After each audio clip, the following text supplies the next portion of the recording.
Sir இப்போ வந்து நல்லா ஞாபகம் வச்சுக்கணும். நானும் ரிப்போர்ட்ஸ்லாம் நிறைய பார்த்துட்டு இருந்தேன். என்ன அப்படின்னா, லாஸ்ட்டு கொஞ்ச நாளாவே ஒரு 1 இயர் 2 இயர்ஸாவே பார்த்தீங்கன்னா, கிட்டத்தட்ட 20 பேர் வந்துட்டு இந்த பாத்ரூமில் கால் வழுக்கி மண்டையில் அடிபட்டு இறக்குறாங்க அப்படின்றது வந்து கோர்ட்டில் வந்து சம்பரித்த ச கொடுத்த ஒரு ரிப்போர்ட்டாக வந்திருக்கு. அதாவது நம்ம எல்லாத்தையும் கலெக்டிவாக எடுத்தோம்னா, கடந்த ஒரு வருஷம் இந்த கேஸில் வந்து இவர் இப்படி தான் இறந்தார், பாத்ரூமில் போய் வழுக்கி இறந்துட்டாரு. ஸோ அந்த பாத்ரூமில் போயிட்டு இவங்க எல்லாரும் வழுக்கி இறக்குறாங்கன்னா, ஏன் அந்த பாத்ரூம் இப்போ நீங்கள் ரெடி பண்ண மாட்டேன்றீங்க? ஒரு கேள்வி. ரெண்டாவது, எப்படி இந்த கல்பிரிட் மட்டும் போய் அங்கே வழுக்கி இறக்குறாங்க? அந்த பாத்ரூம் அங்கே போலீஸ் ஸ்டேஷனில் இருக்கிற போலீஸார் யாருமே யூஸ் பண்ண மாட்டாங்களா? இல்லை போலீஸ் ஸ்டேஷனில் இருக்கிற மற்றவங்க யாருமே யூஸ் பண்ண மாட்டாங்களா? அவங்களாம் யாரும் வழுக்கி வந்து இறந்ததா ரிப்போர்ட்டே ஏன் இல்லை? எப்படி கரெக்டாக அக்யூஸ்ட் மட்டும் கரெக்டாக அந்த பாத்ரூமில் போய் வழுக்கி வந்துடுறாரு, மண்டையில் அடிப்படுது அப்படின்றது? அப்போ இதெல்லாம் வந்து ஒரு கட்டுக்கதை மாதிரி தானே சார் தெரியுது. இதில் நம்ம கொஞ்சம் ரொம்ப யோசிக்க வேணாம். அவுட் ஆஃப் த பாக்ஸ் லாஜிக்காக யோசிச்சாலே பாருங்க, அது ப்ரூவ் பண்ணுற மாதிரி இல்லைல்ல.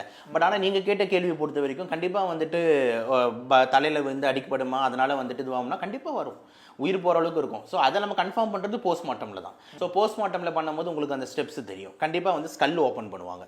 இந்த இடத்துல கீரல் போட்டு வெளியே இதை எடுத்து இந்த மண்டை ஓடையை வந்து உடைச்சி மூளையை எடுத்து பார்ப்பாங்க. மூளையில் வந்து ரத்த கசிவு இருக்கான்னு பார்க்கறது தான் மெயின். இது மூளையில் ரத்த கசிவுகள் நல்லா இருக்குது அப்படின்ற மாதிரி இருந்ததுன்னா அப்போ வந்து மண்டையில் வந்து அடிபட்டிருக்கு அப்படின்ற மாதிரி.